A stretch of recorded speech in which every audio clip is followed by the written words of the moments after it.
Hello, everyone, and welcome to episode number 62 of the Peak of Serenity podcast. I am one of your hosts, emallson, and joining us, as always, is my co host to the left, Anomoly.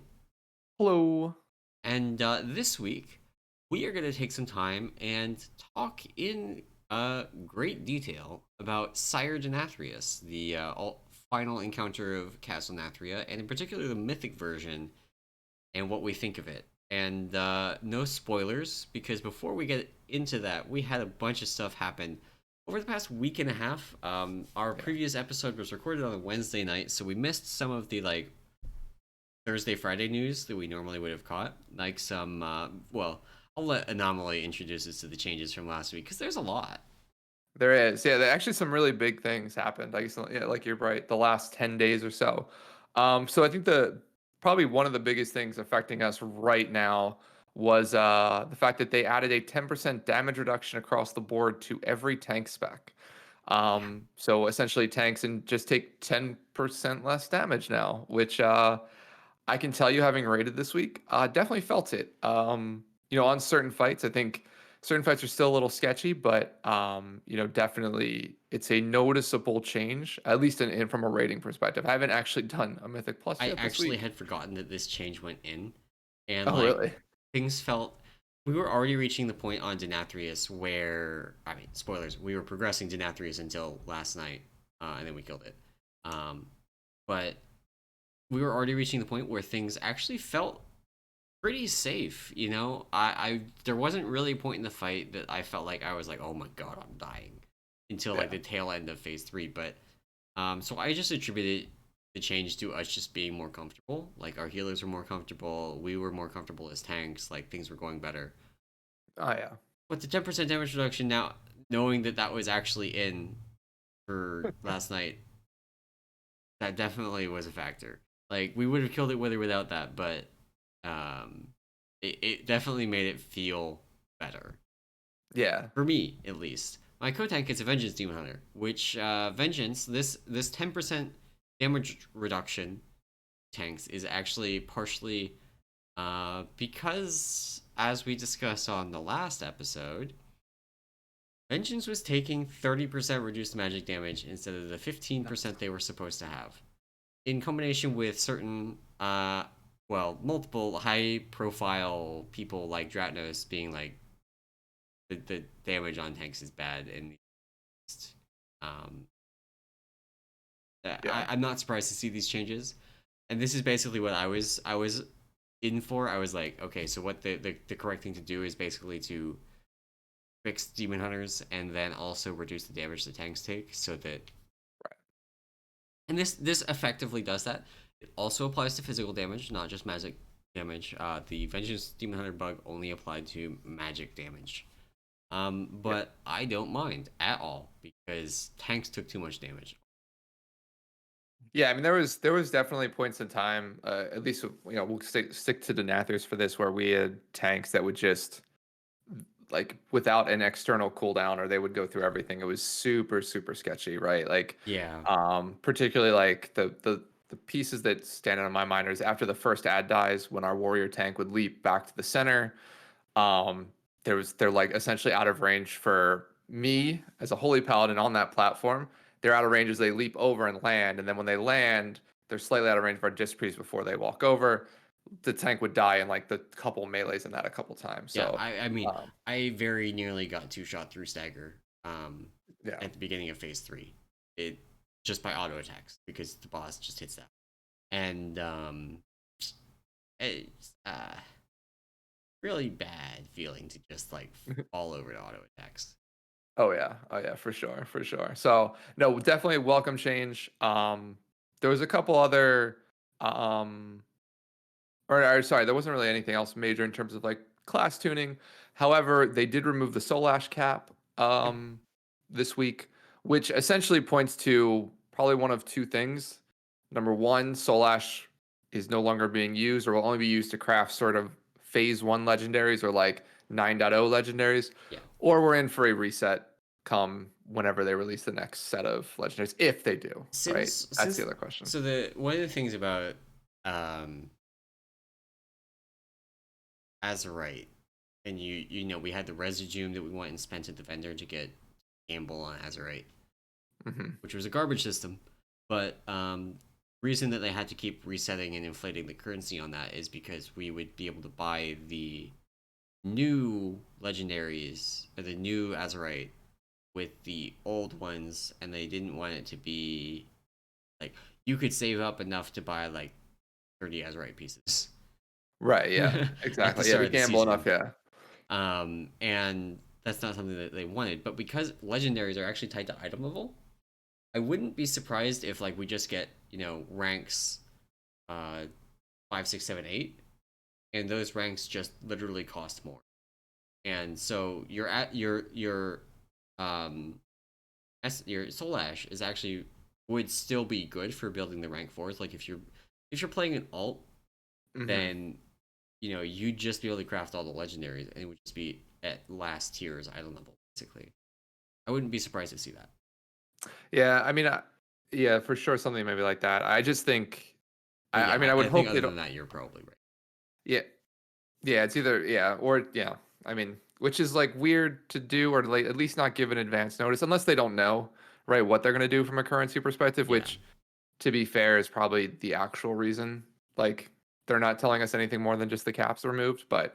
Um, but yeah, it'll be interesting to see what the next Soul Ash thing is for the next level of legendaries that come out, the next Yeah. sort of tier list. Um. So cool. So the other big news this week or last week was that PTR is in. It was in 2 weeks when it was announced last Friday. Yeah. Now it's like about a week away. So we'll get PTR in about a week from now, and then we will get raid. Oh, they said something about it's either raid testing in a week after that, I or think like it's raid testing. announcements of raid testing in a week after that. So, I think it's basically um, gonna be raid testing starting like a week after that, and it'll gotcha. it'll be like they'll have the first entry level bosses that you go in and test on kind of thing. Yeah. Um, but no, probably not mythic testing for at least several more weeks after that. Yeah, which so I mean PTR's not as soon as they said, right? They kind of talked about right after BlizzCon Yeah, Online, like PTR coming out fairly quickly. That was early February, right? Was BlizzCon yeah, we're Online? about actually a month. So Yeah. 905 came out midway through March. Hmm. 9.1 PTR they said was going to come out the week that 905 came out, and that didn't happen. We are Yeah. actually going to be close to a month after 905 that we're actually getting 9.1, which is an Yeah. appreciable delay. Um, Exactly. And I think we're looking at, I mean, people have done some of the math, but it's almost like an 8 to 12 week cycle for most PTRs, right? So people are sort of saying like at this point it's like a June, July time frame for a typical patch, right? yeah, Like we're not really in a typical situation. Most of Blizzard is still working from home. They've just seen delays in general just in getting work done, which I mean, if you are working at all right now in an industry that used to work in an office, not uncommon to see delays just across the board with stuff. yeah. So yeah, so I mean, we have at least this patch until probably late June, early July, um, and it could be even later. But yeah, it's going to be a little bit of time. Well, it's a good thing then that we have the Burning Crusade beta to tide us over. You have beta access yet, no?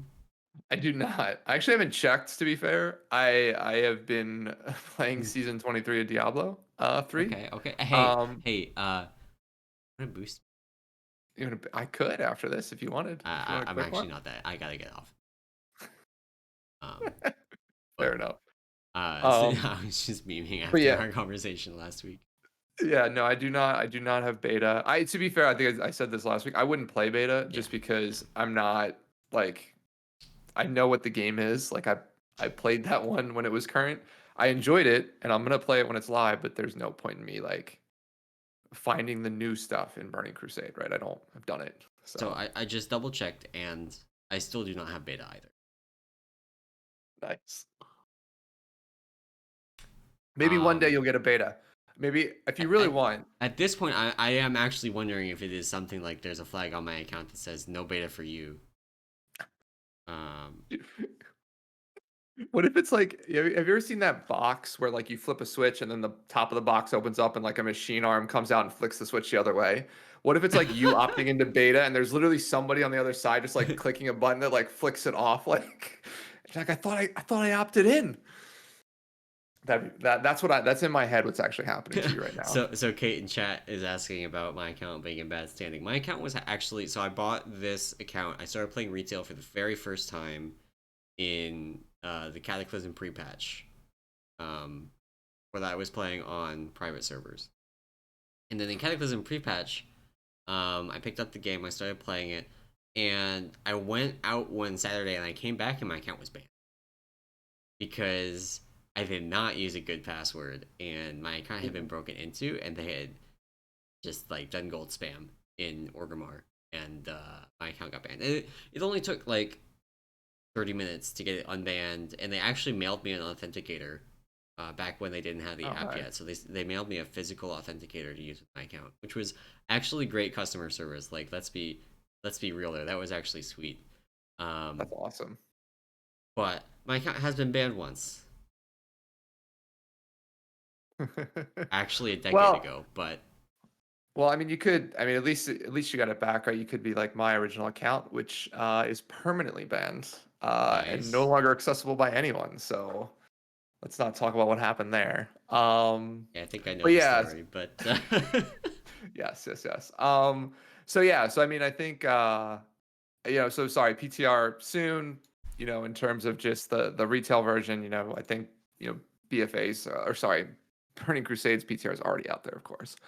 Um, so yeah, so I think, it'll be a while, probably another, 2, 3 months before we get 9.1 on live servers. Be a slog in Castle Nathria. I know that at least my guild is already sick of it for whatever reason. I don't know. People are weird. I enjoy it. But yeah, it'll be fun next couple weeks. Um, so next up is a tweet that actually now of Echo fame, also of Limit's World First Win when he raided with them, but he's a tank in Echo, also tanks for their MDI team, the multiple winners of almost everything, gold standard in terms of MDI. Now tweeted out something just around like the compensation, sort of like the amount of money that these guys get paid. And he did the math. Essentially, he took what they won for winning, what they won 3 of the 4 cups, right, this season, and basically added up how much they won or how much each individual person got based on their winnings, divided it by the number of hours that they put in to practice, and then also competing. It was like $17 an hour, or 17. I guess he did it in euros, maybe. So it was like no, 17 it's euros in an hour. dollars. It's He's in got dollars. Okay. it is $17.81 for the first place. For first The place. second place is $12.50 an hour. The third Jesus. place, we are now below minimum wage. Actually, no, I think technically it's above minimum wage in the United States. It is $8.50 an hour, and it is $2.50 an hour for the fourth and fifth place teams. And I think this really illuminates how bad the like they gotta spend so much time on this, and the payout does not seem worth it. Yeah, and I think I know that they did a couple of people did a talk about this, right? About how like there's certain levels of like you want people to practice, but you don't want people to practice too much. That's where the bulk of the time is spent perfecting these routes, right? Right.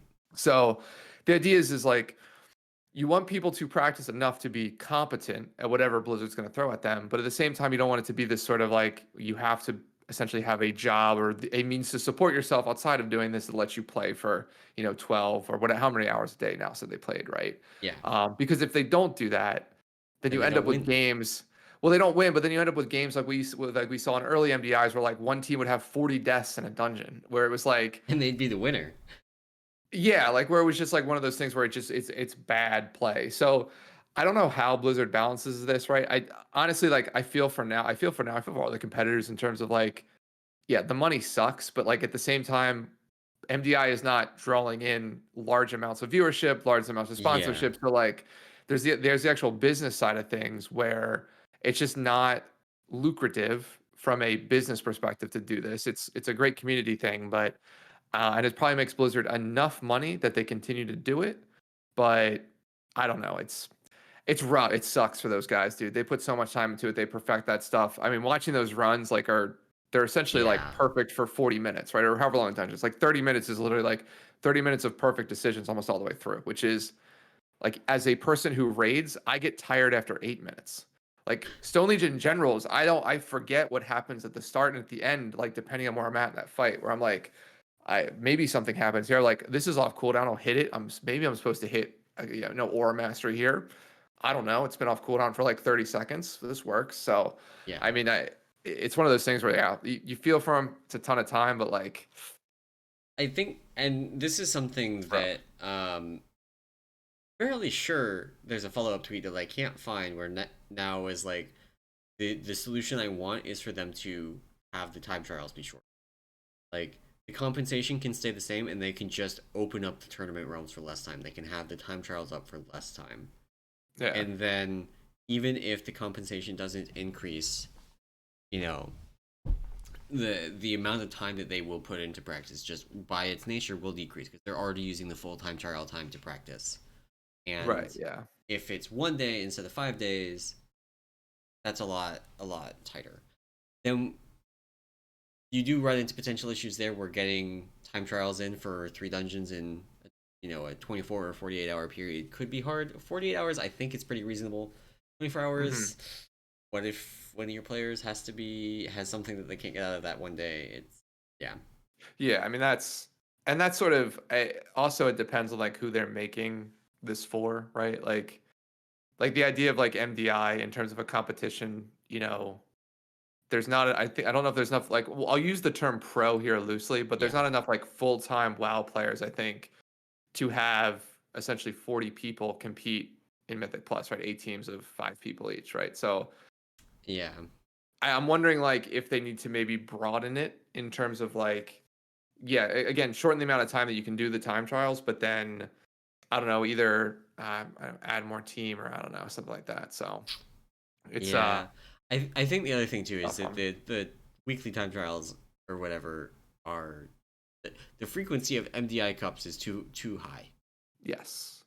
Yeah, I got bored. Not that I think bored's the wrong I was like, dude, it's like MDI, like AWC or the Arena World yeah. Championship, like back to back. I'm like, this is like too For many. like a point of comparison, MTG and some other card games like that do fairly frequent tournaments. Like MTG in particular actually does at, before the pandemic. Was Mhm. you could turn on a stream of some kind of tournament. Basically, if not every weekend, then every other weekend you could turn on some kind of tournament and watch it. But Yeah. it was different, right? Because one tournament would be a standard tournament, another tournament would be a modern tournament or a legacy tournament. One of them, so not only was it, if you were only interested in one of those, then you might turn on a tournament once every month or 2 months, or for legacy player once every 3 years. Um, Yeah. but the frequency of like having like it's really difficult for them to like slice it up because there's no like, oh, I'm a real Sanguine Depths player, and I'm just gonna tune in for the Sanguine Depths tournament. Like, no, Yeah, nobody exactly. does that. Yeah. I do think that they would be well served with just having fewer. Yeah, and I mean, it's funny as you're talking, I was looking up actually, so I used to watch and follow Dota 2 a lot, and like Dota 2 putting together their sort of pro circuit, and they do like one major tournament a month, right? Or Yeah, and then like one, I guess they call it like minor tournament or like tournament to get to like the end of the quarter, sort of like. So every quarter was like their big event, yeah, their major events, and they'd have like a minor, I guess they call it in the middle, and like so it was like one a month, which I feel like if they did this once a month, probably a little bit easier to swallow, but we'll yeah, see. We'll see what they do here. So yeah, so now sorry to the MDI boys. I wish you made more money. You guys are impressive to watch at least. yeah, Um, so yeah, so then we get on to I think an interesting. I don't know even know if we want to cover this very quickly, but it was yeah, like, like Max on his stream goes like, "Hold on one second, I'm gonna say something, and then we're gonna watch this. Like the community take this as sort of like gospel, right? As a joke." So on his stream, Max essentially like was like, "When is the patch gonna come out?" Max has no idea. Like Max is literally like, yes, he's the GM for a World First Guild or the World First Guild, right? Yes, he knows people at Blizzard, but at the same time, people at Blizzard have a job to like not tell everybody everything. you still don't tell everybody everything. He doesn't know anything more really than probably most players. And And they may not even know it this. yeah, and so he like pulls out a calendar on his stream, is like, I think the patch is coming out this month, like this week. This is definitely when it's He coming like out. picks a day, and it's like it's coming out on this day. My favorite part about it is he doesn't even pull up like the built-in Windows calendar or whatever. He goes to calendar.com. Bud, come on, just click the little thing in the corner of your computer there, bud. He goes to Just the Windows calendar calendar.com there. and he picks a random ass day. Yeah, And and he says before this, like, oh, this is gonna show up, so there's gonna be some like YouTube video this shows up in, no context. They're gonna strip out the part where I'm memeing about this, and they're just gonna include the prediction of the date. And yeah, lo and behold, not even like 3 days later, there was one. yeah, just like they're like, and world first raider Max of the GM of Limit is saying the patch is coming out at this date, and the people in the comments are like, oh, he knows because he gets like advanced patch notice. Blizzard talks to him. He gets like internal builds to test them for for them. I'm like, dude, people are nuts, man. They're nuts. But in any event, that was fun. I think you pinged me that in Discord, and I was like, this is great. Yeah, Like no, it's this is we need more of hilarious. this of people just I'm like being actually gonna like, post it in chat right now in Twitch. If you haven't seen it, it is hilarious. I will not care if you turn off stream for a second to go and watch it. yeah, And then if you're not in chat, if you're listening to the audio version of this, it is in the show notes, and you can check it out. yeah, it was real good. It was real good. So, all right, moving on. Just a couple more things this week. These are a little bit lighter. Of course, it was April Fools, or April 1st was Thursday, so April Fool's Day. Of course, Blizzard did their patch notes. They Yeah, were okay. I mean, they're Blizzard patch notes, right? It's not too exciting. So yeah, I don't know. It was April. I don't know if there's any. Honestly, I the put Blizzard patch notes were not as good as the peak of Serenity April Fool's Egg, so that is. I mean, the peak one, dude. The people this who is actually probably our figured it best out, yet. dude. Claps to you guys. God, it was so good. We put a lot. I mean, to be fair, like Babs put a ton of time into that one too. So I'm glad that the people who picked up on it got it. So but yeah, I mean, the notes were the notes, and there's a couple of the community things that came out, which is I hate April Fool's Day in general. It's just not funny So anymore. I So have one, not as good as the peak one, and actually I think a lot more confusing than the peak one. That I think is funny in hindsight, but less funny for a couple people the day of. So yeah, April Fool's Day is Thursday, right? And we raid on Friday. And one of our officers posts like at the raid team, um, we are going to be re-clearing this week to get more gear so that we can do the phase 3 DPS push on Sire Denathrius.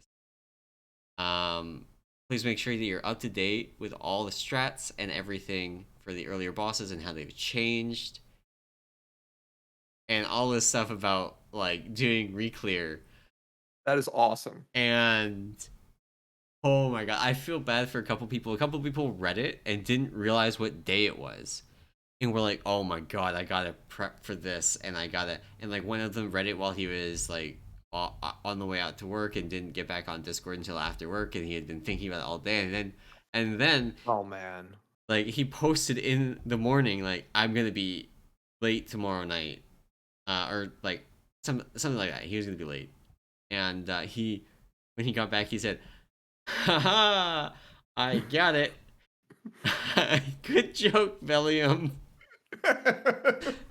That is awesome. Oh man, it was That is so good.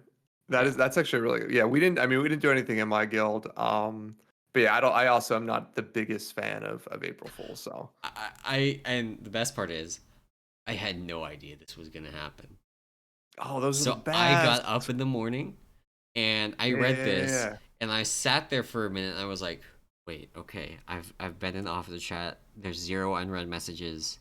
When did we discuss this? Is this something we discussed in the last officer meeting? What? You're like, why I did I sign off on And this? then I realized it was now April. Oh, good show on. See, those are the good ones. Like those are the good ones where it's like, yeah, no, I don't know if it's a thing or not, and it's not that a big deal if like it's a joke at the end of the day. But yeah, most of them are sort of rough. Yeah, I think some folks in chat are talking about Wowhead did a model, I think a new model for a mount was an April Fool's joke. A couple people are kind of pissed about that one, but yeah, Yeah, it's April I don't Fool's. think people were pissed about the fact that in the April Fools they had data mined or not Jaina, Sylvanas redeemed models, and I reading the actually didn't wildhead see it. comments on that was hilarious because none of the comments got the joke.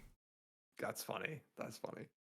Um, so yeah, so it was April 1st. There's a couple of good jokes out there, a couple of not so good ones. But yeah, that's April. And I guess the only final thing I want to cover before we get into the big topic for tonight was actually something that personally I find interesting. I don't know if anybody else finds it interesting, but I do, which was the fact that the auction house in World of Warcraft started as an add-on.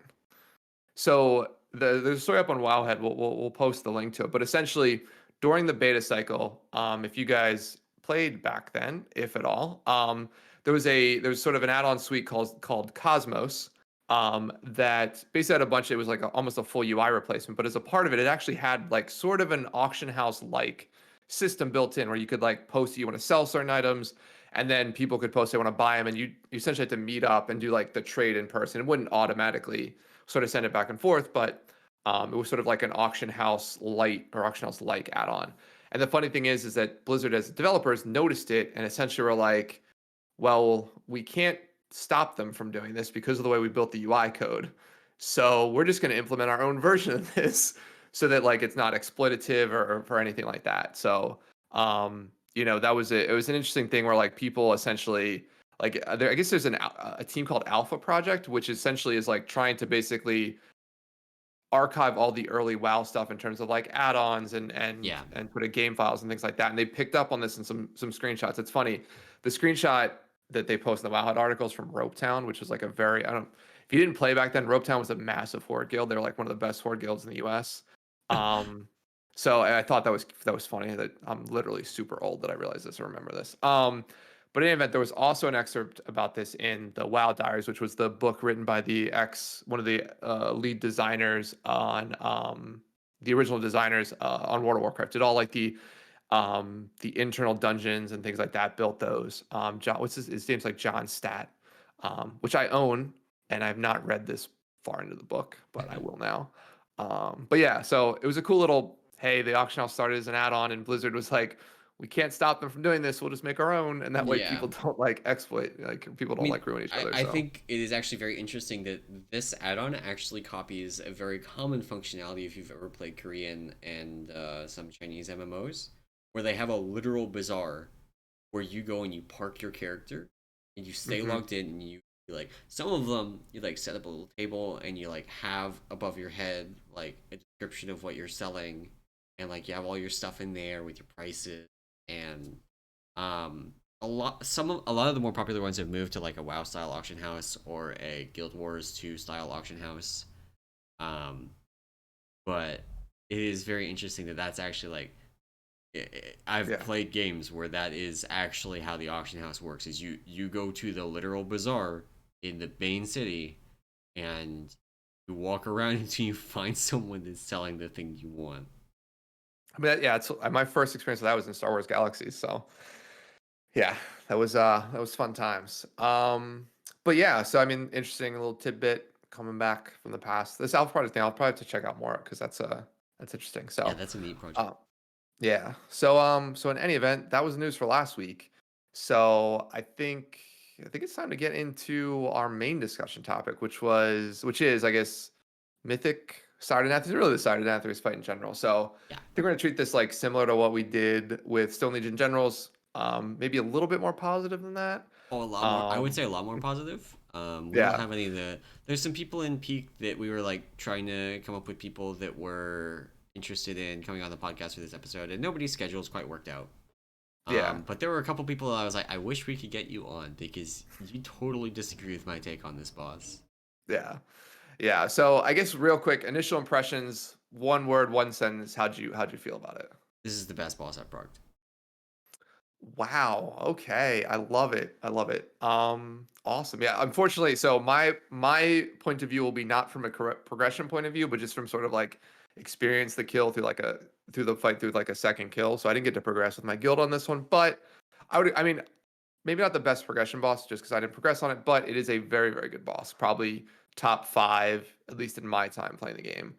top 10. It's definitely up there. So, And I think it um, is worth adding a little bit of context now that we're past that like one sentence for yeah. why I think that's my top boss that I have progressed. And it is because that the like my rating history basically goes back to the end of Legion. So I was like 5 of 10 or however many bosses there were in Tomb of Sargeras, and then I got CE the next one, but I only progressed Agrimar and Argus.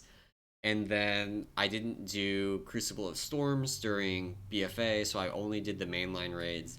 Hmm. And um, there were a lot of like really medium to bad bosses. Like there were a lot of like solid fine bosses in BFA. There were several like big stinkers, Yeah. but there weren't any that I think were on this level. And I think Yeah. the one that is closest for me is Argus. But I would have hated having to do strategy stuff for Argus because of the stupid chain breaks. Um, and Yeah. there's no bullshit like that. There's no bullshit like, oh, you gotta die so this mechanic doesn't kill the raid. Yeah. Which I understand. Like Argus's theme was death. Like you literally died, and that was part of the fight. It wasn't like he used the battle res on them. They died, and they went in the tree of life, and it was super cool and very thematic. But also, it was really finicky that timing, right? Yeah. Yeah. Yeah. So I mean, I would agree that just as a fight in general, like doing it on Mythic and even heroic and things like that, very good fight. Across the board. I guess I want to do this maybe slightly differently than we did the other way, which is like let's sort of focus first on like the negative things, like get Yeah. those out of the way because I don't think there's going to be many of them, but I did have just sort of a couple of these conversations started. So I think the first one, the big one that most people are going to or sort of think about or talk about is the lag in Yes. phase one with the ad spawns, right? So if you've Um, done this boss on normal or heroic but haven't done it on mythic, the main difference in phase one is that you start with more stacks, so you need to do more soaks. But also, if you stack on top of someone else, and it's a very small radius, you have to be like inside their model for this to happen. Um, you lose multiple stacks and you spawn multiple ads.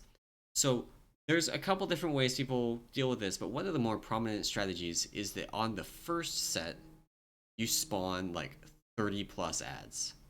yeah, And um, then the rest of them are very safe and you get like 3.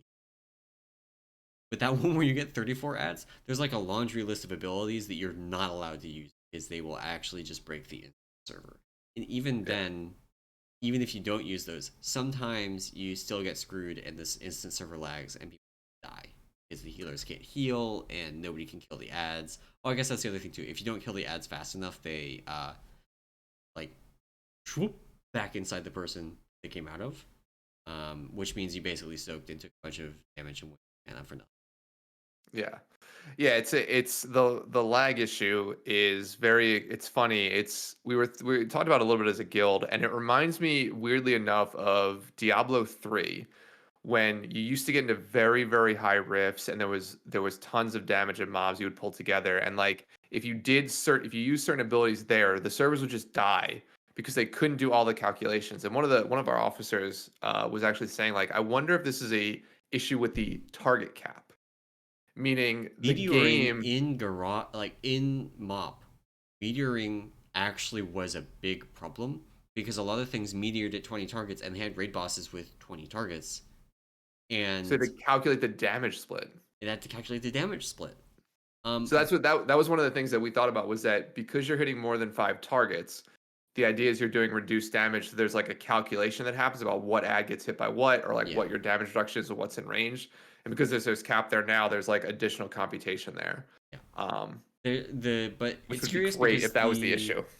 biggest offender I think was Earthenwald, and that Yeah. one doesn't do any splitting or like it always hits everybody. I think a big part of the issue is just the sheer number of events that happen because when the cleansing Yeah. pin goes out to drop people stacks, you have 30 people losing a debuff stack. And then actually, yeah, so you lose 30 debuff stacks across like 15 people. You spawn 30 ads, then all of them start doing pulsing damage every like second. On Yeah. top of all of the damage events that are now going out on all of them. And so there's actually just a huge number of events. And so things like Earthen Wall Totem that applies basically for every damage event there's an Earthen Will Totem event on every player. Yeah. It gets really, really big really fast. So I think that's the really big offenders are those ones. We ran into issues with Death and Decay and with Ashen Hollow as well, and basically said like don't. Yeah. But actually, Yeah, I use mine now. the other team in my guild that raids on Tuesday, Wednesday, I had to actually switch off of it because the servers on Tuesday night were just not stable enough for them to reliably do this strategy. They had to change their soak strategy because of Yeah, the I mean lag. we don't do I don't we don't do 30 off the bat. I think we do like something like 10. So we do like two big stacks over the Yeah, course of the fight. It's basically that's the what they first one switched in to. yeah, the first one on the first Ravage and the first one in the second Ravage area is where we do our big groupings of people dropping multiple stacks. And it's it's a great experience when you literally are watching, like when you stand in Spirit Link and you watch your health go all the way down And and then then like all go the way all the back way up. up and then like this, or like when you know the lag is coming because you hit a button and like the ads essentially are dead but you're still taking damage and like health bars are still going down. We It's had a very frequent thing that happened oh is the animation for Night Hunters get desynced. yeah, And yeah, they would go off, but the damage wouldn't show up on our raid frames yet, and the animation won't have gone off yet. So it would look like people were getting hit by Night Hunter during the blood price. yeah. But in actuality, it was just the client, like the game client, catching up with the server. But yeah, we started off doing about 34, and we ended up dropping it down to 28 just to make things safer. But it was still a lot of ads. Yeah. Yeah, and we even resorted to like soft resetting the instance a couple times. So like zoning out for 30 minutes, coming back in, maybe getting a better instance server Yeah, somewhere. I think that was And less that of a sort of helped. problem for us because we raid on the weekend, like Friday night, Yeah. Sunday night. Like, there's not nearly as many guilds that raid on those nights as there are Tuesday, Wednesday, Thursday. Yeah. Yeah. So that's definitely the frustrating part. And a workaround was basically just spawning less ads, which is sucks because like then you essentially are elongating, like if anybody misses a soak or like there's other larger damage events further on in the fight, you just can't get past it right away. Or sorry, not in the fight, but in phase one. So yeah, it sucked. I think it's funny. Again, it reminded me of that D3 thing. And then it just reminds me of which most people might not remember, but doing Razor Gore and Veilstraz in BWL on Tuesdays on my server was hell because like it was literally the similar thing where like on Razor Gore, which is a boss fight in BWL, where there are ads that spawn, you have to control them essentially. The ads would just spawn and ignore you. Like you would be firing or hitting them, and they would just run past you and go kill a healer. Like you never Yeah. even existed, right? And like Veilstraz was the second fight where you get a buff that made you do a bunch of damage, but then you die. Like essentially, it was like you had to kill the boss before it killed you. But when everybody got that buff, you literally would lag for like so upwards of like 10 to 15 seconds. And so you Um, basically lose everything you, from the buff and then die. yeah, exactly. Like you'd lose basically that 10 or 15 seconds on essentially a patchwork DPS type fight, right? Yeah. So you couldn't afford that at the time. So yeah, it was funny to see server issues again. When it wasn't just like Blizzard servers being bad, it's literally the fight was designed in a way that that people I could ruin think it. So they were thinking that putting AoE caps on abilities would mean this wouldn't happen. But then these ads don't have that much health. right, exactly. And that their mages still exist. Like the problem is they didn't cap every AoE ability. So like there are still classes that exist. And you're right, they don't have enough health Oh, that Living Bomb's you another one run. that does it. That's the lag. Like Living Bomb's real bad. But Gotcha. yeah, like DK is disgusting on them. DK is probably another big lag source, but they do so much damage that um Mm-hmm. and they drop an AMZ on it, so they're basically uh paying for the extra damage taken by dropping the AMZ. Yeah. Yeah. So that's, I mean, to be fair, that's the big phase one sort of big negative. I think it's going to be a big negative that most people, when they think back about this fight, will remember this. But I had a couple of, I mean, questions wise. So I don't know this. Like that was really having me gone through the fight, Tuesday and Thursday this week. Um, that was really the only area where I was like, man, this sucks. But I don't Yeah. know from a progression perspective. I sort of put in notes here like tank positioning because we had a couple of issues with tank positioning, but that might just our tanks playing bad versus like the actual So fight there are a being bad. couple of issues. One of them is actually just the level of execution on very minor position details is very high. Hmm. And I actually don't mind. I actually really like. I enjoyed this fight a lot. Um, but it's very easy to go in with like a vague idea of what the positioning requirements are, and then actually not be able to do any of them at the level that is necessary. Where most bosses, you can actually walk in with no idea what the positioning requirements are Yeah, and figure it out on the fly, and nobody notices.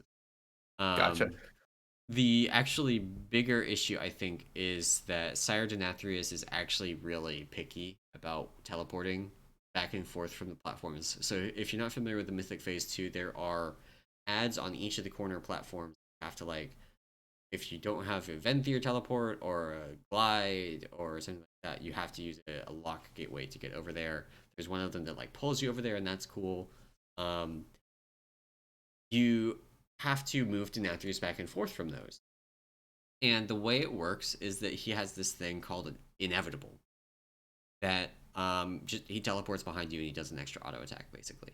Um, and sometimes he's very responsive about it, and other times he's not. And basically, over prog, what I worked out is that um, he only does the teleport if across one of those gaps if he's actually at the edge of the platform.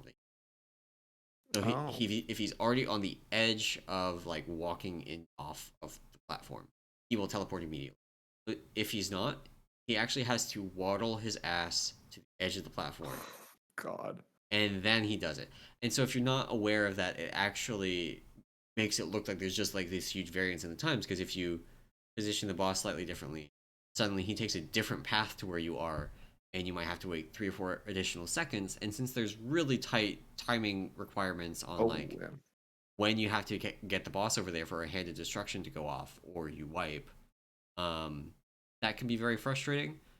But it's one of those things where we spent some time figuring it out, but at that point, once we got it figured out, it was very consistent. We had almost no issues with it back half of That's good. progression. That's good. Yeah, I was worried too because like the couple of times we had a couple different issues or wipes this week when I was in to like the boss not moving. I didn't know if that was like a spell queuing issue or just like a Yeah, like he's just weird with movements. But it sounds like it was once you figured it out, it was pretty consistent in terms yeah, of he like needs to getting the get to the move. edge first, and that Gotcha. is like it's something you can play around, and it means basically sacrificing your damage because you have to move a lot earlier. You have to move. Gotcha. So like when you go down, boss has to Hmm. go over to one of the platforms. I go down, I hit the boss, I get through it because we do a tank swap at that point, and I walk over and I stand where the warlock gate is going to go up, and then Yeah. I go up there. And um, if the boss teleports to me at that point, he is right on the edge, and he will teleport to me again. And if he's not, then he will spend 3 seconds walking over there, and then he will. And I know Gotcha. that both of those are going to be like it's going to get to where it needs to be at the right time. So both of them are okay. It's just figuring out each of those little things Yeah. takes time. Yeah. Realizing which one you're gonna get. Yeah, that's fair. That's fair. Interesting. Interesting. That's cool. Yeah, I was. I mean, it sounds like then like really from a hey, this fight, this part of the fight sucks is really just contained to like phase one and those ads, Yeah, I right? would say there is actually one more thing that I would bring up about being like a kind of a little bit of a problem. Mm-hmm. There is one piece of this fight that is actually very high variance, and that is damage on the tanks. Um, so in phase two, the Remornia like ad applies Mm-hmm. a dot on every auto that connects. If you dodge or parry it, it does not apply the dot. Oh, So like some pulls, I could tank it basically forever and end up at like 4 stacks. yeah. Other pulls, I could tank it for 4 seconds and end up at 4 stacks. And Gotcha. that kind of variance was pretty frustrating. And then in phase three, that same kind of thing happens. The boss actually hits like like absolutely. He can two shot a brewmaster Jesus. with Okay. auto Okay. attacks. It's really hard, and he applies a dot when he connects with an auto attack on you. So it's Mm-hmm. very sensitive to dodge variance. And even if you end up at the same total number of stacks, when you get the stacks matters. Like if you get the stacks immediately before a blood price, but then don't gain any more after, well, that's actually a lot scarier because having them during the blood price means you tick down. blood price, and then you run Right. the Yeah. risk of dying. On the other hand, if you get them after, well, that's fine, totally Yeah. fine. Yeah. Gotcha. Okay. I mean, that's fair, but I um, think it's fairly minor in this. yeah. Yeah. I mean, I mean, that definitely sucks, but I think that type of variance, I don't know if they can even get around it, right? Versus Um, like, I mean, I would say, other than you gain stacks at a certain interval, like yeah, a which they've common, done like, before, and I am yeah. also not a huge fan of. I would Right. say, I don't know what the right answer is. I was definitely glad I had Kyrian Potion in this fight, though, because it works in phase. Nice. Nice. Awesome. Awesome. All right. Well, maybe we go through. I thought next we'd go through basically each phase, kind of do some highlights about what we liked, what we didn't like, or really what we liked about each phase. I think that's the biggest thing. I think from a negative perspective, we can sort of reiterate phase one sucks for Yeah, ads, but I mean, like, let's sort of maybe think a little bit more positive. I think both of us have a pretty positive outlook on this fight. yeah, So phase one, we'll start there, which is essentially just the same as Mythic, right? Except there's some additional ads that spawn, yeah. or sorry, same as Heroic. Not too much interesting here. Other than the fact that, like, I actually like the fact that for the pull-in part, like the end of phase one portion of it, having classes be able to mitigate that completely just by like That was super shape-shifting, cool. or yeah, like that was actually really interesting. The other thing too was like, if you I didn't so I'm gonna let you know a secret. I didn't realize that if you had 0 stacks going to this phase, nothing hit you, or going into that final part of phase one, nothing hit you. So the first time we did it, I was watching one of our mages stream, and I was like, dude, you gotta like run to the middle. I'm like yelling in his chat, I'm like, run to the middle, like you're gonna die. But he had 0 stacks, so he was able to sit there and do more damage to the boss, which I thought was like cool micro optimization. I mean, you end up trading more damage or more potential damage in phase one on your raid to then in turn get more DPS in sort of those intermission, that like Right. intermission phase. Yeah. Um, I think it was actually really, really cool that there were classes that could do that, but it's also one of those things where I didn't normally, like Nizoth, being able to negate the important mechanic with class abilities is actually really frustrating. But here, instead of it being like a hard requirement of like you must have this many people that can negate their stacks, it was like a soft requirement where like the more you had, the better. But you could do it with zero. Exactly. And you did want too many because then blood price damage would have been high on those individuals that weren't clearing stacks. You end Right. up clearing some anyway. So yeah, I thought that was really cool. I actually like the sort of run into the middle part. It was I sort of a think it's a nice. very cool part of the fight. Yeah. It's always nice when end bosses, and I'm a fan of this just in general, have sort of like a down phase, like a down portion of it where it's like not something you're really thinking about. It's sort of like a mental reset There's to like a like, all little right, bit of a this is break. like, yeah. There's like a like Denathrius actually has breathe. two of those, I would say. Yeah, the running into the mirror, I think that Yeah. sort of 10 seconds or so at start of phase three is also very similar. But yeah, I thought that was really cool. And then you of course do what literally any, like the greatest bosses in World of Warcraft history have all had this, and that is you go through a floor. Like any good boss, like if you want to make like Blizzard, fun fact, if you want to make a great boss, have it be 2 levels, right? This is like that's all you need. Like I will. Oh God. Okay. So I'm gonna tangent. One quick tangent here is it in Knights of the Old Republic, the Star Wars MMO, right? Is that Knights of the Old, or Yeah, no? Star Wars: The Old Republic. The Old Republic. Star Wars: Yeah. The Old Republic. Um, One of the first raid bosses there had a multi-level thing where like the floor would fall away, and you essentially had to jump down platforms that were slowly falling and going away to make it to the bottom, and then kill him down there. So you couldn't just like jump off the edge. You'd take fall damage. You had to like jump your way down. Amazing boss. So like honestly, in MMOs, if you can have any sort of height changes, it's gonna be a great boss. You're gonna love Um, Kael'thas in it. oh God, that was such a good fight, dude. That was such a good fight. Um, Um, so I would say before we move on to phase two, there's one thing I wanted to bring up about phase one, and that is the damage stop. Did you guys stop damage?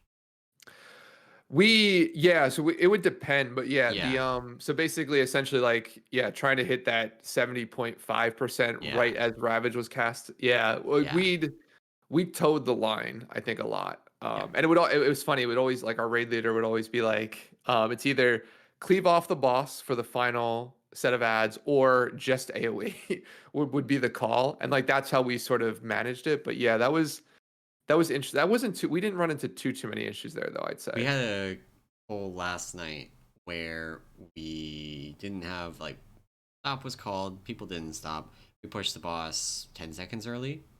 And this is actually I think a really interesting like I in general do not like DPS stops on bosses. I think Stone Legion Generals is a great example of a fight that is completely broken by the fact that this stuff Yeah. happens. Zakul is another great example of a fight where this happens and it's not fun.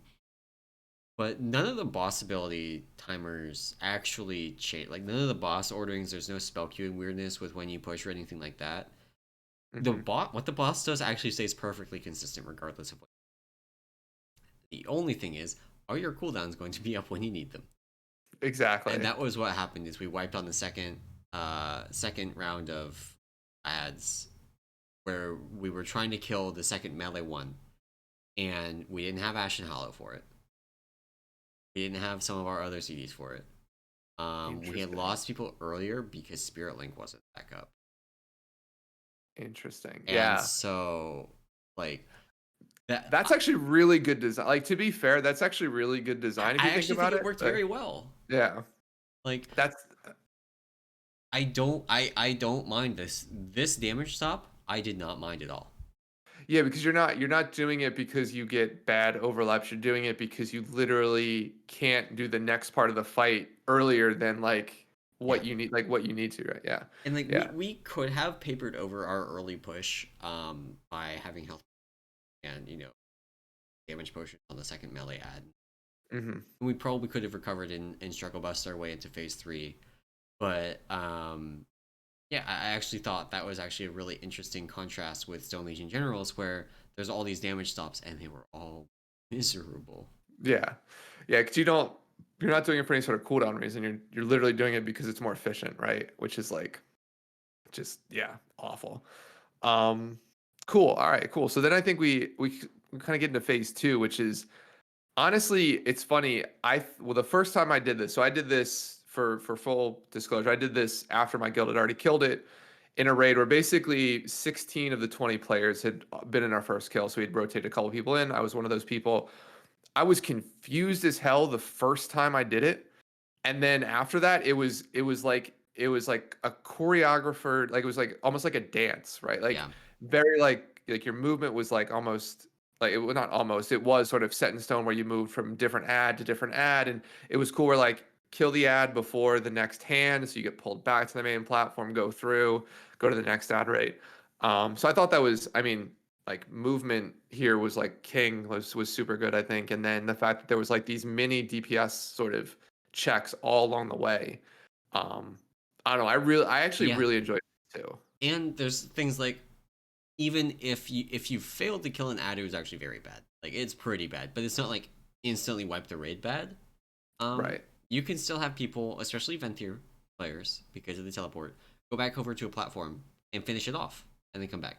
And if you have to do that, you're probably missing the phase 3 damage check because the boss damage at the end of phase 2 does matter for that. Hmm. But you can do it to continue progressing and like salvage a pull and not just like waste 5 minutes because you were at 1% on the last ad. Yeah, I mean, we did that a couple times actually with, is it Glom? Is the ranged ad? Unveil. Like where we'd miss the damage on them, and we'd basically come back around next time we went to do the Kabbalists or Kabbalists, right, on the main platforms. Yeah. We'd have some range peel off and kill Glom when they're low, which meant to your point, we'd end up in phase 3 at like 40, like 41.5% or like 42% basically, Yeah. 1.5, 2% off where you really want to be. But yeah, I mean, I like honestly, phase 2, like I can imagine progressing. It was probably very frustrating, particularly if you nailed your job as an individual, right? Like Yeah. if you knew your movement and somebody else in your raid did not know their movement. I can see that being very, very frustrating. But at the same time, I think I had a ton of fun Yeah. going through I, it. I think it was a very fun phase. And this is actually like, yeah, to a degree, you're right. I think the biggest issue we had was actually just people missing interrupts on the first ad. Um, Yeah, like us we had too. some initial damage issues when people got down there, just regular stuff from people not being familiar with the phase yet. Hmm. Um, but then we had just like a series of issues with people missing kicks. Like last night, we actually lost a bunch of missing kicks in our kill night. Like, And that Yeah. that was frustrating because there's 10 kicks that need doing, and they're the only kicks that need doing throughout the entire fight. And we were actually killing the first melee ad so quickly that they actually could have just gone and AFK next to where their ad would spawn, and we still would have been fine. So that Yeah. was kind of frustrating, but that was really like the only like do this right or insta wipe kind of thing going on, and it was okay. Yeah. Yeah, it's cool too getting into this where like again, I think we sort of mentioned this, we'll probably mention again even in phase two. Is there's no spell queuing here, but It's yeah, it's it's so not it's weird that it's so difficult from an execution perspective. It makes sense, which like I'm fine with. Like a lot of people might be like, well, it's sort of on rails, like you'll do the same thing every pull, but which is to an extent the you do, but there's enough variance in terms of like even when like you kill ads where puddles spawn, maybe where you're positioned, right? Maybe where the hand pulls you, how far away the boss might be from the portal, right? There's yeah, I think there's enough variance in like positioning and sort of those type of abilities. Even like the massacres are always a cluster. yeah, Um, that it doesn't that didn't feel too bad for me, but yeah, yeah. no spell queuing I I, think felt amazing. I think it's the combination as well. Like part of the reason it felt so good is that it's a combination of a tight damage check, because actually Hmm. hitting the ad damage checks once you're comfortable with it is not particularly hard. Hitting the ad damage checks while also hitting the boss DPS check to push it 40.5% or whatever it is, like Yeah. 40.5 or 40, instead of having the boss pushed based on a timer. Hmm. Um, it having to do that on top of really tight execution where you drop the hand of destruction actually really matters. Oh yeah. And where you point, like doing racking pain was actually like it's such a simple mechanic, but it's actually so much fun to do because you what it is it's the tank frontal cone, and it applies. I think it's either a 50% or 100% increase. I think it's 50% increased damage taken for 5 seconds. Except Hmm. it also hits ads. Right, which is so cool. So you get to do things like when the Kabbalists spawn, you know, you park him next to the first one so people can cleave off of him onto the Kabbalist. And then you can aim the Racking Pain at the other one, and you hit both of them, and both of them take 50% more damage, and it's just like everybody's happy. Oh yeah. Everybody loves it. And like there's it's also one of those things where like there's varying degrees of success. Like you can literally go and stand on the other ad to like guarantee, and that's Right. like level zero of just I just want to get this on, like my damage is irrelevant. I want to do this. But then there's also like getting progressively more comfortable at, staying closer to the boss and aiming it while you're there hitting the boss, that you can contribute to damage more. And so I just think that is actually one of the highlights of that. And like you do it on all of the horseman ads. Yep. There's like 3 of the 4 get the debuff so that you can push them in time.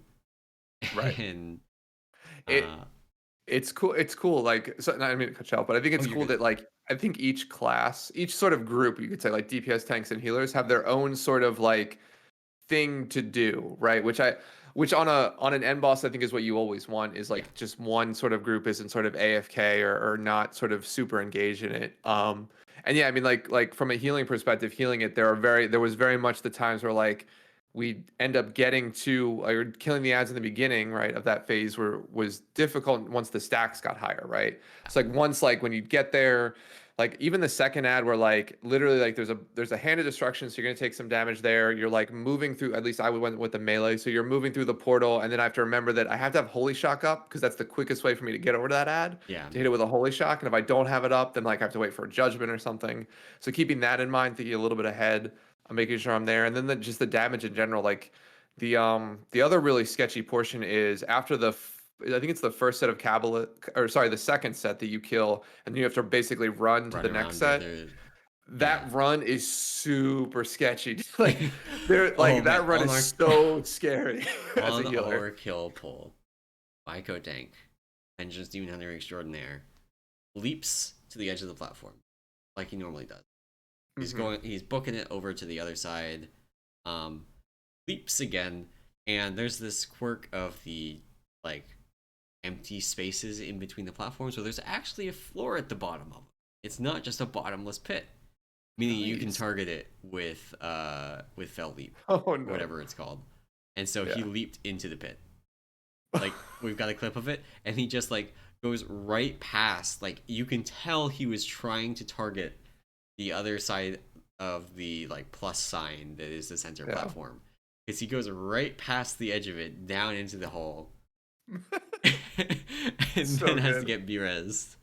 Yeah, that's so good. Yeah, I mean that's I think healing that's like I just say a really fun like it's not easy, it's difficult, but like once you get into a rhythm, it's definitely manageable, which I think is what you want. Yeah, And then DPS wise, having not played DPS in a while, I think though it's still interesting that your DPS like matters on certain targets, right? Like there yeah. are certain ads where like you're full single target. There's other ones where you're like, all right, just let dots take this one on, and then we'll, you know what I mean?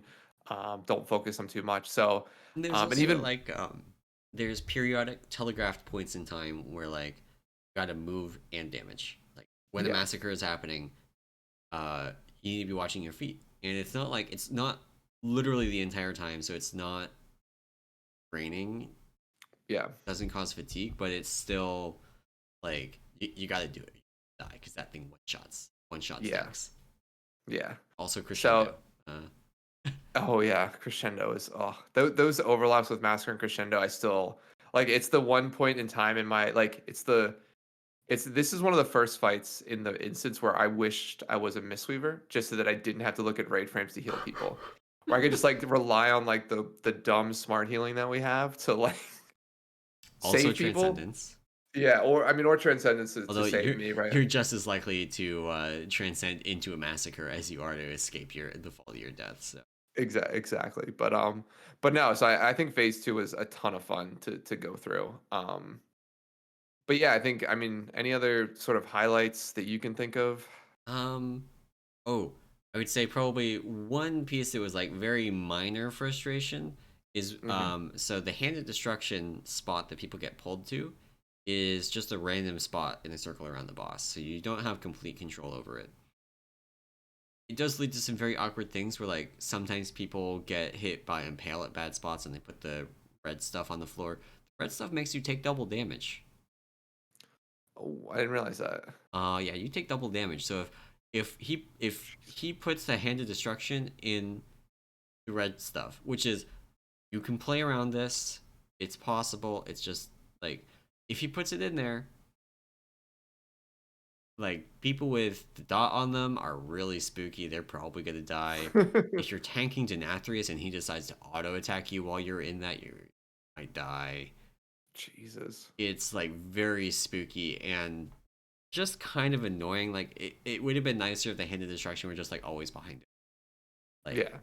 just so that there wasn't this random chance of getting screwed and then having to figure out, oh, that's what those do. They're not just fire on the ground. Yeah. Yeah, there was definitely a couple of hands where like the tank had it a little bit too close to one of the sides of the mirror, and like you get like Yeah. weird camera angle stuff when you fly in. It's just like, I had that happen on one of our very close pulls. yeah, I'm like, just please, I don't like do it, move it away, or like I'm so confused, and then like you're freaking out. So no, Yeah. yeah, I think yeah, phase two is great, and I think the end Yeah. of phase two with the whole idea of like timing the damage, like there we similar to like phase one where like we were, you know, holding damage for cooldowns, right? The end of phase two had like this weird DPS thing where like if we were low enough, like our range would just run. Like they would not stop and do any damage to the boss. They would just run to positioning, and like the melee would essentially finish the boss off right by the mirror and push it into phase three.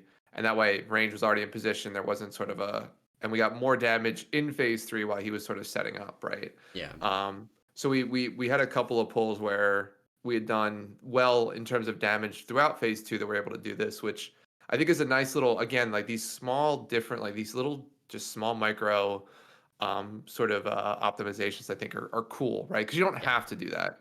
It doesn't materially change what happens in phase three, but I mean, it makes it as the slightly easier. crowd participant of one of the slowest kills of this boss ever, I would say it definitely does matter. Probably, yeah. Um, so yeah, so then you get into phase three, which essentially is the we'll say the mythic only phase. It's really not a secret phase, right? It's just like the mythic only mechanic where you know your raid is essentially split in two. You have your we called it like the melee group, which is this one group in one side of the mirror, and then the range group, which is sort of at the other side of the mirror, right? And essentially you can't touch each other, so you kind of work in two camps to like go through the phase. And it's definitely like, again, we talked a little bit about phase two, I think being choreographed. Like this is literally like every individual Yeah, movement is like extremely specific so that you essentially put yourself in a position where like the two groups never meet, yeah. right? Or You're like as basically one group's walking in like um you are on the opposite edges of a circle, and this circle is just spinning around, kind of like slowly moving around the platform, back around, and like making it so that the people on the circle are at the right spot to bait, you know, uh, ravages and to survive massacres and to drop stuff for the other team to soak is like it's very very highly choreographed, and there's actually a lot on the tanks of making sure the boss is always positioned correctly yeah. so that this can work. Yeah, I will tell you, was it my first pull into phase three? I killed myself Yeah. because I did not realize that in the mirror phase, the knockback is Forward. reversed. Yes. Yeah. In the So I mirror, was behind the him, thinking I was going to get knocked away from the group. yeah, and And he then I got got knocked knocked right in. into the Well, not group. right in, but like I got knocked forward. And like I think one of the mages or a couple of the mages had like blinked to stay in place so they didn't get out of range Yeah. and Yeah, landed right on top of we them.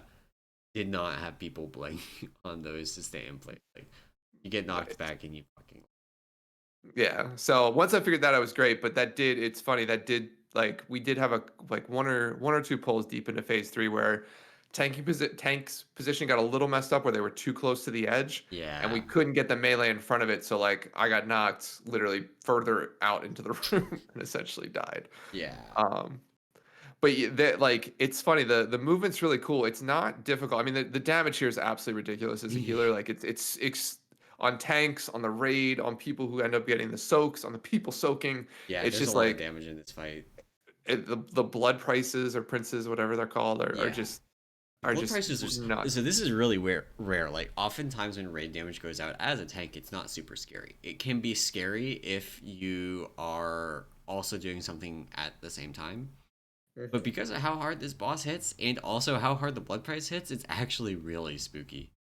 Yeah. Like if you like I mentioned that dot that the boss puts on the tanks, if you have high stacks of that when a blood price is happening, you basically need a cooldown to survive it so that you don't get ticked down by the dot during the blood price and Nuts. then die. Yeah, I mean that's sort of like yeah, it's crazy how much damage is in that fight is in that phase. Um and then you put that on top of like the two what we call it the two big overlaps, right? Which is just massacre plus the soaks. Yeah. And like the first time I actually saw it in our raid was like it looked super hectic, but the funny thing is actually having done it and like understanding the method for what you need to do, it's actually not that big a deal. The first Um one is not. The first one is actually it Pretty straightforward. looks very cool if you're in the Yes. melee group because you basically your one of your tanks like moves the boss around in this loop, and it looks like you're constantly going to die because the massacres are spawning under you and you're like, oh my god, I gotta get out of this, Yeah. I gotta go. But massacre takes 3 seconds to hit after a line appears, like 2.5 seconds. So Yeah. you just do this loop and you trust the tank, and he takes you over to where the ranged are dropping their finesses, and you just walk right through where they were just moments before. And it's very cool. I think it's a very cool moment. Second overlap is actually a pain in the ass. Yeah. Yeah, because you have to like run through the red stuff and You have a ravage, a massacre, and shattering pain, which is the knockback, going the off at the knockback. Yeah. same time, and then fatal finesse immediately after. Like luckily for me, like I have bubble as Yeah, a paladin, so I don't know about the knockback, and then I can bot my other healer. yeah, So like we were pretty nice, but yeah, that overlap was rough. yeah. I mean, basically, what I did is after baiting the massacre, we waited for the range, and they took a gateway over to the other end of the room, out of it, Mhm. and then I just like tiger's thrust, double roll to the edge of the room, drop a transcendence, and then as soon as the knockback happens to pull me back in, I just hit transcendence and stay Yeah, where I am, and then that's hopefully awesome. there's not a massacre there. Yeah, yeah. Hopefully, yeah, you don't I immediately die. definitely died a couple of times to getting pulled back through a massacre while I was in the air and just Yeah, we had people die to that gating, or not die to massacre gating, but die like gating from one platform to the other as a crescendo goes off and getting hit Yes, like mid gate, and then which get is like knocked the off. weird, yeah, the weirdest stuff. But yeah, I Yeah, mean, I think phase three. Ah, I don't know if I like the overlaps were definitely not fun. Like I can see progressing it not being fun because there's so much time invested just to yeah, like see particularly the last one, right? Because yeah. after that last I one, there's think like oh sorry. I think the second one is the one I would say I was really not a huge fan of. Like it was fine, Hmm. and there's definitely some things you can do. Like we were looking through the different ways, and since it's not a literal immunity that you need, there's actually a lot you can do. Like Death Knights at Death's Advance, and they don't get knocked back. Warriors can leap after the knockback starts and stay in one place. Paladins can bubble and bop. So we had like our paladin bubbled and bopped our shaman, and then our resto druid used the Night Fae ability to like blink as the knockback came in. Hmm. Warrior leapt. I transcended our Windwalker. Sorry to get your hopes up. Our Windwalker transcended, um, and then our rogue shadow stepped to the warrior. Oh, interesting. So it's Nice. like there's all this stuff you can do, and that actually I think is very cool. Um, I do wish that the massacre were a little bit more reliable about just not randomly screwing you like in the middle of Yeah. it. Like if the Yeah. massacre were to start like 3 seconds later, so that the first ones would be hitting, like you would have like a second to move after the knockback went out before the first massacre hit. I think it would have been better. Yeah. Yeah, that and I think the other problem is that that is so deep in the fight that like Yeah, and it's so like it's not only deep that into the is fight, but it's 8 minutes It's 50 like seconds into the fight. yeah. So it's like it is like if you get through that with probably 20 people up, even 19 people up, like you kill the boss because there's one more soaks you do, I think it's one more knockback, and then the fight's over, right? Yeah, Like then it's the ravage and then for the end of at it. the So end, there's a massacre plus a ravage plus the soaks that you don't do because they're gonna explode anyway, yeah. or well, the boss enrages anyway. And on our kill, so our kill is one of the slowest in the world. A very typical kill on this boss is between 10 minutes and 10 minutes and 5 seconds. It's a very narrow band compared to most bosses in the past. We were at 10 minutes and 15 seconds. Oh, well, I wonder what our kill was, our first kill. So there's a little bit of flexibility there because the amount of time you spend in phase one and phase two contributes to it. Because really, the clock Hmm. on the enrage doesn't start ticking until you start phase three. Right. So if you take basically the maximum amount of time on both of those, like 10 minutes and 10 seconds is pretty reasonable. And then what happened is everybody died to the stuff exploding. With the Okay. mages, two mages in ice blocks, a elemental shaman in the like necrolord thing, the Forgeborn Reveries, where they can't die for 10 seconds, Yep, yep, yep, yep, yep. and then an assassination rogue with like Cloak of Shadows up, just going nuts on the boss. Nice. Um, Yeah, our kill was 10 minutes and 12 seconds, okay, and yeah, basically ended very similarly with like our DK and Necro, whatever Lord stance, and then our Shaman had onked yeah. and like threw a flame struck or whatever to kill it. But yeah, yeah, that I mean that second overlap, the really bad one is it's rough. It's of course like you said, like you mentioned, it's doable with a bunch of different ways to do it. It's just it's almost like it's if the You first can, yeah, bad one was like that, like if the first bad one was like that, I would not have cared as much. Like it would yeah, not I seem understand that. as bad, right? Because you're still fairly early in that phase at least. It still sucks to get there, but it's difficult enough that if you get through it, you know, there's still maybe one more overlap that can sort of screw you up, and then you get to kill the boss. But yeah, that might be the only knock against it. But I don't know if something being super difficult should really be a negative, right? I think Like. my main issue with it is just that sometimes you do it and you do it really well, and it still kills you because there was a massacre where you like, Yeah. sometimes you go out there like I was going out there, and my transcendence is out there. Sometimes I put it up in advance, sometimes I didn't. But even if I put it up in advance, sometimes in the initial like getting pulled back, if I Right. hit transcendence and by the time it realizes it's hit transcend, I have hit transcendence. A massacre has hit me by that point, just dead. Yeah. And that's the kind of thing that's really tilting, and I would rather that not happen. So that's like I wish that massacre were a little bit later, where you still had to do this kind of nonsense so that you could Hmm. be in a position where you could get out of the massacre, Right. but Right. then like not have the risk of getting yanked through the massacre stuff at that time. Hmm. But then if you did that, then like you would be the massacre would still be going on during other mechanics later on. Yeah. Yeah. No, yeah, that's fair. Yeah, I mean, I don't know if I have too much else to say in phase three. I'll say it's real hard. Oh my god. Yeah, yeah, We yeah. had You're right.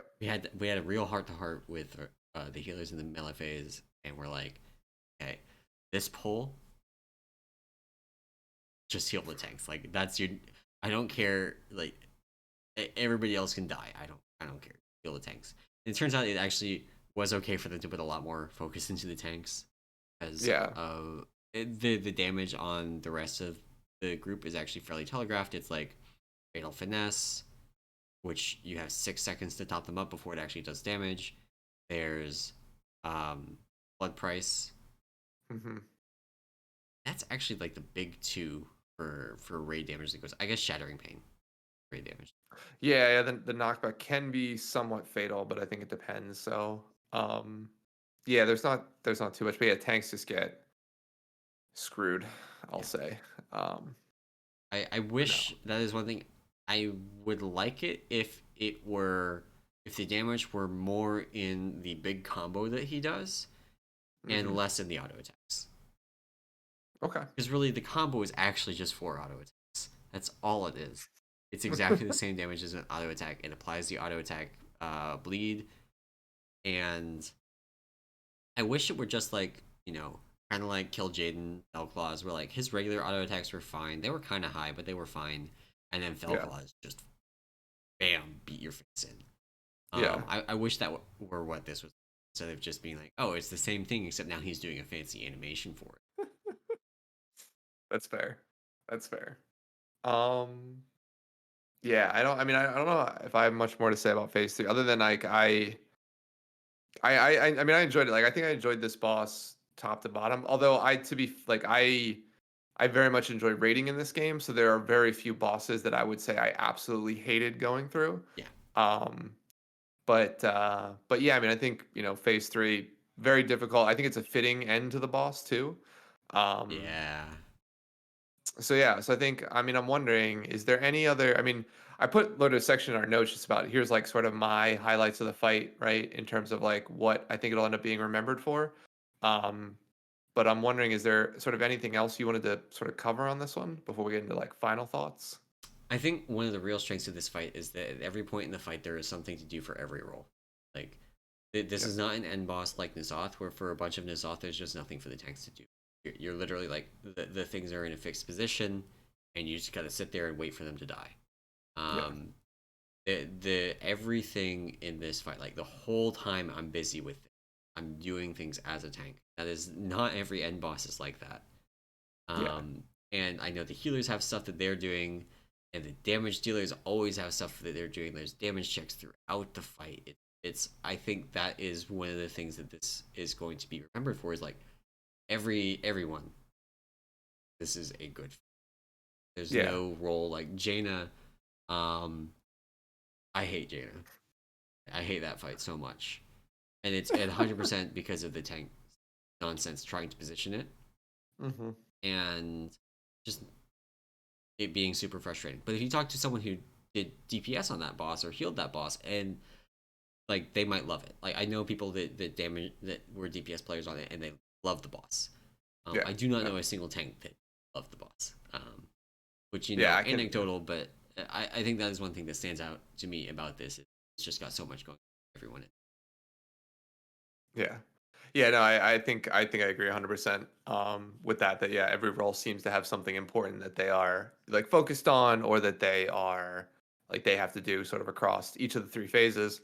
Like I've already mentioned, you fall through a hole, like fall through a hole on the floor automatically. Great boss. Did you So know yeah, you no, I can think fall through that, or he pulls you through? no, I didn't. I've One tried of our running against it. shaman like So when you jump into the center thing before he pulls you through, it Mhm. like knocks you back and does some damage. And Yeah. I don't know, we had one shaman that managed to multiple times fall through that. Do you just take fall damage when you hit the bottom? Yeah. Because you do if you jump into it like after like on our kill, we had people that would basically release back up top and jump through the Yeah. middle And it and does you fall fall to your damage. death. Yeah. Yep. Interesting, interesting. I would say he should have been a panda shaman, but you still die. That's true. That's true. So cool. Yeah, no, I think I agree. I think this fight will go down as probably one of the, I mean, better fights in general, but definitely one of the better sort of end bosses, right? Yeah. So I had this question, which funnily enough, I always forget that you are fairly new to raiding, but I had the question about like, is this one of the best opening tier end bosses, So it's right? So in better than terms of like, Gahoon, yeah, better than agreed. Xavius. Like very little competition there. Gahoon is Yeah, like way Gahoon is one of the best end bosses in BFA, which is not saying very much. Um, but it doesn't even hold a candle. yeah, yeah. I actually went through and sort of picked up what I would consider the end bosses for each tier, for each opening tier. It's a little bit more difficult back in like Classic. the Kata. Well, the classic was easy, but like in like BC Wrath, a lot of those there was like two or three raids at the start, right? That you enter Right. into. MOP is actually the only one that I think was an actual legitimate who is the end boss there, whether it's the Grand Empress or Shah of Fear. But honestly, yeah, I agree. I think he's probably one of the best opening tier end bosses. This tier in general, I think, has been one of the better opening tiers. Yeah. Um, I think there but was too much spell queuing and like push timing nonsense throughout the tier. Like it showed up on Count Blood, it showed up on Generals, it showed up on Artificer, and a little bit on Denathrius, although for very different reasons. I think Denathrius was fine, but the other three, yeah, no, I don't know. yeah, I would definitely agree that that was sort of rough. But we've been seeing this whole spell queuing idea sort of manifest itself in various Some of the ways. worst bosses in BFA were bad because of spell.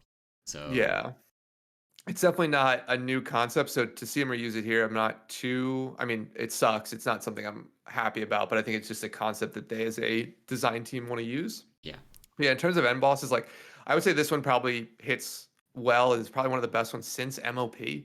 Like I think it's definitely better than like you said, Gahoon, definitely better than Xavius. I'd say it's a better boss fight than Margok was in WAD. Although Margok was actually a very interesting fight to progress on Mythic. And then you get into like Grand Emperor Shah, Fear, and MOP, which I mean Shah. The bad part about Shah was that it was like a 20-minute fight. yeah. Um, I've heard the legends. Yeah, which was rough. But Grand Empress was actually a lot of fun to progress on. So, um, but yeah, I mean, I think it's probably one of an amazing end tier boss to start off Shadowlands with, and Yeah, I think they're hopefully only getting better. I mean, I'm hoping for like an MOP WAD like revival in terms of like raid bosses because I think a lot of people say those two expansions contain probably some of the best PvE content we've gotten. So, yeah. I would say it's a good start. so. Stone Legion Generals was by far the worst boss I have done in a long time. Possibly the Yeah. worst boss I've ever done. And knowing that Denathrius was next, hearing all of the good things I heard about Denathrius, I was like, okay, I know that when I get through this boss, there is light at the end of this tunnel. There's actually a really good boss after that that I want to do, Yeah. and it absolutely lived up to that hype. And great, That's awesome. Yeah, no, and I think it's funny that you have a fight like Stone Legion, which will probably go down as the worst fight Blizzard has ever put out, at least that I can remember, yeah, right? yeah, At least in its initial implementation. And like you still end up with a tier that I think overall will be positive, yeah, right? Because of, Sire, in particular, but even across the board, I think a lot of the earlier yeah. bosses are solid The too. only other So boss I would say that I really didn't like was Council. yeah, I mean, yeah, I mean, I can get behind that. Although, I mean, to be fair, I actually probably dislike Sun King more. Okay, Only but because you got to play Mistweaver on it. I know, but it's such a one trick. I don't like healing NPCs. Like, I I got actually don't like. It's funny. Like Huntsman, surprisingly, is a fight I don't mind, and you have to heal yeah. NPCs. But like in general, healing NPCs is just Yeah, awful. I understand. You basically have to single target the boss the whole time, Yeah, and like you're not a DPS. That's not what you do. yeah, But I got to play Paladin on it, and I got to sit there spamming Word of Glory for 30 seconds that's at the true. start of every phase, and it was actually kind of fun. Just like Had a good blasting the time. healing meters. That was kind of cool. I Nice. kind of maybe Nice. revived my paladin because I haven't actually played it since we started extending. That's funny. That's awesome. Yeah. So I mean, I think overall, I think the raid was a solid raid. I think this was a good end cap and a good start. I mean, just end boss wise or just raid tier wise. So, oh, what's the new one called? It's like Oh, I don't even something know, dude. change I don't know. something domination. Anyway, yeah. The Anyway. patch is called Chains of Domination. I don't know if we know the Oh. name of the raid yet. I think we probably do, but I don't remember. But you Anyway, know I'm what? We excited. will find that out next week when the PTR opens and we get the new dungeon journal and all of that You're on fun you're on the stuff. you're on the PTR list, right? Like you're gonna get PTR. You're Everybody not gets gonna. PTR now. Look. I gotta ask the question, Emallson. I Everybody gets gotta ask PTR it. now. I Dude, gotta ask it. if PTR comes out and I can't get on PTR, I'm actually like calling. Like I'm gonna call Bob Blizzard and I'm go, hey, where's my PTR access, asshole? That's so funny. That's so funny. Um, awesome. So now, I mean, I guess my final thought here is, what do we do for 4 months now, or 3 months, however it is? I'm gonna quote an absolute legend. I'm gonna say, now we play the game. Yeah, it's true. God. Yeah. Now it's like farming, selling, all that type of stuff. But yeah, it'll be. I'm going to uh not all of farm, but I'm going to play a DPS like just a DPS for some of Oh, farm. nice. I've Yeah. decided that is like I don't care what else happens. I'm gonna do it for part of farm, and it's probably gonna be my warlock. I've been having a lot of fun on that. It still needs more gear because like I level 2. Nice. Getting there, getting there. Nobody accepts warlocks to keys. Actually, a pain. That's funny. Um, Uh, getting there. nice. Yeah. And it's funny. I will probably also play some mystery and probably some shaman. It'll be like one of the first tiers that we're done early enough and that the grind for your character isn't bad enough that we'll have some Yeah, ults. So I've been do some fun. so I cannot say this enough. I've been so happy with how the matchup has. Um, Yeah, and surprisingly, like Solash, like Flash I is thought that amazing. was gonna be, I, yeah, it was I, gonna be a bigger deal than it was. I So have been in the camp from the start that it actually wasn't going to be a big deal because if you're playing an alt, you really only need one legendary anyway. yeah, If you play a lot and you wanna have multiple legendaries, then I understand that kind of sucks. Like I have a rank 3 legendary right now on my warlock. I've been playing it for 3 weeks because that's how the numbers work out, and I will have my rank 4 next week, and like that's yeah, totally fine. I'm happy with that. yeah. And I mean, Torghast isn't too terrible now that they've done that account wide stuff where it's literally Yes. like your 2 runs a week, so you don't have to grind your way Yeah. back up, which is That is actually something that was a huge pain. Doing the Torghast grinds on 2 characters at the start of the expansion, just doing like the week that the eights came out, I had to do 6 runs yeah, plus the weekly run for the quest from yeah. yeah. That is definitely rough. So, well, cool. I mean, I think we'll have to figure out what we're going to talk about. Luckily, PTR's next week. Maybe we have a topic there, Yeah. Yeah. but yeah, we'll have some fun. So, all right. Well, I think that wraps it up for Sire. Sire overall, good boss. Tier in general, good Yep. tier. So, a couple of low lights, some very low lights in the Stone Legion, but I think in general the tier was good. Oh, you guys killed Stone Legion again. I mean, obviously you killed Stone Legion again this week. What was it? It was fine. Boss I mean, follower? it, I mean, like, yeah, it was a joke. I mean, Yep. it's not hard. It's literally just boring. Yeah. Like, it's just like whole I'm okay DPS. with Like that's that. I'm that- okay. that's the funny.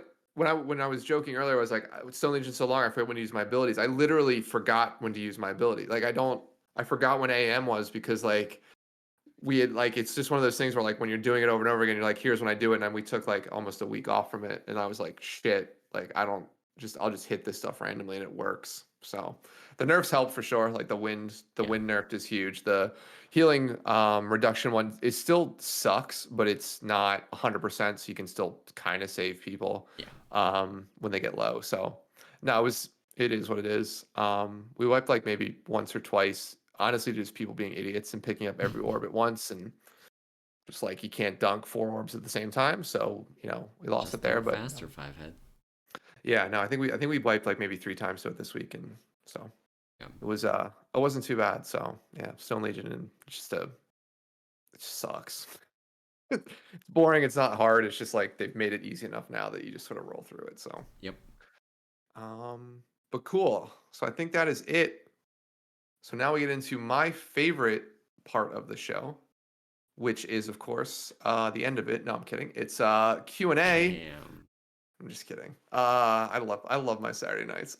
So it's Q&A time, which of course is actually my favorite part of the fight. So you can send your questions to Emallson or myself, and we will answer them on air. They don't have to be WoW related at all.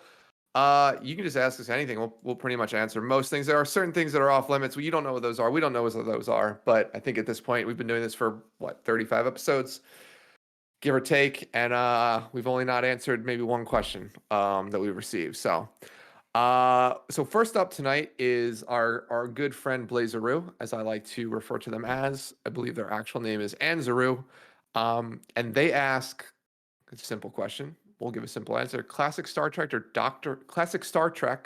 or Doctor Who. So I don't have any like bold opinions about this one. so I will tell you that. So when we talked about Star Trek last week, do you remember what I said? I'd never watched it. Yeah, did you go and watch Star Trek this week? No, I did not. I did Oh, this. okay. I built. So if you guys Okay. can see behind me, there's a Star Destroyer from Star Wars, the better sci-fi series. It's made of Lego. Anyway, no, I'm kidding. So I didn't watch Star Trek, and I literally. So this is gonna seem blasphemous. I have never seen an episode of Doctor Who. I know what Doctor Who is. I know that he I goes hadn't into seen any until a couple years, so it's not that outrageous.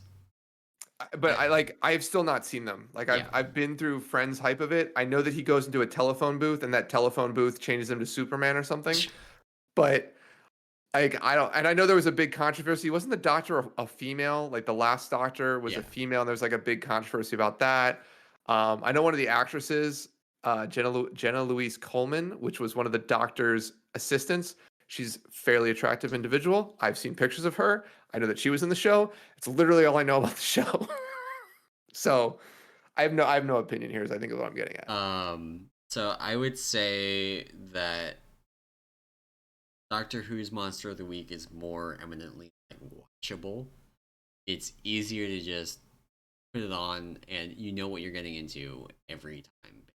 It's virtually always Monster of the Week. They very rarely do these longer arcs that still frequently include a bunch of Monster of the Week stuff. It's just the Monster of the Week as part of a bigger arc. So it's like Power Rangers. Yeah, Power Rangers, except with less punching. And only one powerful person versus five. Yeah, And no Megatrons. sometimes Megas two away or things. three. Sometimes he's got buddies that out. Nice. Um, I get behind that. I can watch Doctor Who then. I liked Power Rangers. and Star Trek, like I haven't, and I guess for clarity, I have not seen very much classic Star Trek. I have not seen any classic Doctor Who. Only the newer stuff. So this may not be accurate for the older Doctor Who stuff. And the classic Star Trek stuff, I think it some of it holds up just fine and is actually perfectly watchable too.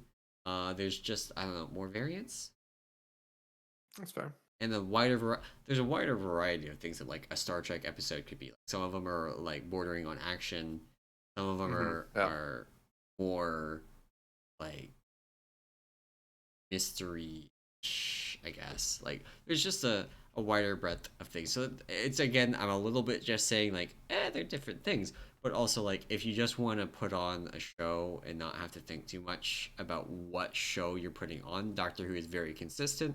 Star Trek, if you don't like care about the kind of thing you just want to watch something, Star Trek gives you a bit, I would say. Yeah, fair enough. And it's not like there's no variety in Doctor Who, just like a lot lower breadth Yeah. kinds of.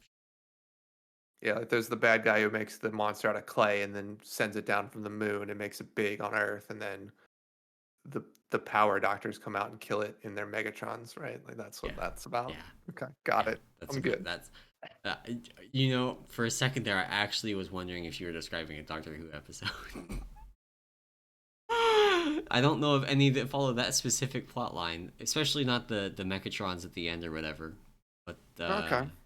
but To be fair, I it's funny had that I'm saying. I had to do a double take on whether it was actually an actual. Yeah, no, I have no idea. Oh, anyway, Blazer, thank you very much for the question. Maybe not any more classic sci-fi because I think Emilson and I are out of our depth now. All right. So next up comes from Hursty. And they of course asked Hursty of, Peak of Serenity fame, awesome individual. They used to have their entire server name in their freaking username. Circle It's de awful to pronounce it. Cenarius in the EU Whatever. region. God, it's awful. So Hursty asks, what do you guys think about daylight savings time in general, and should it be, or should it stay or be removed, and why? Kill it with fire. Yeah, I mean, there's a part of me that's like, yeah, it's kind of cool, but like, I don't. For me, like the funny thing is, like for me, particularly, I hate it in my job more than anything because I work with a lot of people who do not live in the United States. And they Most of don't the have. people, yeah, most of the people I work with live in Europe or live in like India, Asia area, right? Like, my company's pretty big. And it sucks for the 2 weeks where our time, like particularly with Europe, it sucks because there's 2 weeks where we're off, Yeah. and then we Where line the up United again. States So has it's had daylight savings time apply, but EU countries have not had daylight savings time apply yet. So for this 2 week period, the number of hours difference is different. right, which sucks. Like at least with like it's funny with like Asia and sort of India, who generally I don't know if India observes daylight savings time. I know that particularly China does not. Um, it's okay because I'll adjust my like I'll know it's coming. I know I'll have to go talk to them. But for the EU, it's like, dude, for 2 weeks, like I gotta be with you. Like I gotta get up. You gotta get up earlier. I gotta get up early. Like something's gotta happen because like one of our calendars are changing. Because I'm not moving this meeting for for literally 2 weeks. So yeah, I hate it. Like if it wasn't for work, I probably wouldn't care either way. But because of my job, I absolutely hate it. It I just sucks. actually have had like a litany of time zone slash daylight savings times related issues at work this past week, Yeah. and it's all totally avoidable stuff if the people that designed how insurance reporting works didn't insist that you just report the date. Like if we could Yeah. if we just had to report, the date and time in UTC, then it would be easy and we wouldn't have had any issues. But because it has to be in like the local time zone, uh Good luck. some things are getting reported a day off. Obviously not very. Yeah. God, yeah. Yeah, no, definitely kill it. I don't think it I mean, maybe it still serves a purpose. I don't know. I mean, to be fair, I don't truly understand the origins. I've always heard it's like a farming thing, but I'm like pretty sure that origin is bullshit, but I'm not. s- I don't have a source for that. yeah, neither do I. That's all it was always told. Like when I grew up, that was sort of the prevailing reason, but Yeah, I mean, I have no clue. So, whatever. But yeah, Hursty, kill it. I'm done with it. Just get rid of it. Let's everybody be Arizona. So, um, so thank you. Also, thank you for the question. Um, so our final question comes from again, Mr. or Mrs. or they, however whatever you want to identify as, Blazeroo, aka Anzaru, Blazer. I like Blazeroo better. Um, they have a WoW relevant question. Thank you. What tools/resources outside of the game do you find most useful and why? For a raider, example, raid bots or a mythic trap. For raid leader, example, raidplan.io, an officer team, WoW audit, Wipefest, etc., etc. Um, I love this question, by the way. So, Emilson, do you want to take it first, or me, or who? as someone that does strategy stuff for our raid, not like I do all the strat, but I help with it. Raidplan.io is absolutely the top of my list. Like it's probably number two besides Warcraft logs, which is obviously the number one spot because there is nothing even close to Warcraft logs in Yeah, raiding. Um, yeah, Raid bots could go away tomorrow, and it would really, really suck. But if Warcraft logs goes away, I'm quitting raiding. I'm just done. that's funny. Yeah, no, for sure. Definitely, definitely. I would say that for me in particular, like Whitefest is huge. Just because Whitefest is very easy to pull healing cooldowns. Okay. Um, Okay. so Yeah. like They've got that nice looking at timeline raids, view. yeah. So it's very easy to literally like copy. You can actually copy and paste that into an Excel spreadsheet, by the way, and then replace names. And then put it into ERT note, and you're pretty good. Um, So yeah, so I think, White Fest to me is probably one of the best ones. There is I'm gonna try, let me see if I can find it real quick. There is another tool that I use a lot to actually do ERT notes because you can do them offline and I then need this. just to copy and paste them in. I used it for, hold on, I'm trying to find it. Uh where did I put it? Ah, did I put it in Stone Legion? Maybe it was Council. Hold on, sorry. But I built this whole, oh yeah, it's called, here it is. It's like ertnotes.herokuapp.com or ert-notes.herokuapp.com. Link And is essentially, put up on. yeah, here, let me pull this over. This is what I did for our, I actually used it for our council kill. This is our council kill notes. But what it does is you basically, on the left-hand side of the screen, you build the ERT note how you want it. So you can like add in like spell occurrences snippets. You can add in spell IDs, essentially do it, add in your team members and the colors associated to them, right? Which is very, Wow. very cool. And the right-hand side, it just gives you the ERT string to copy in. So essentially you can build how it looks on the left-hand side and then And import it you directly into copy ERT. this.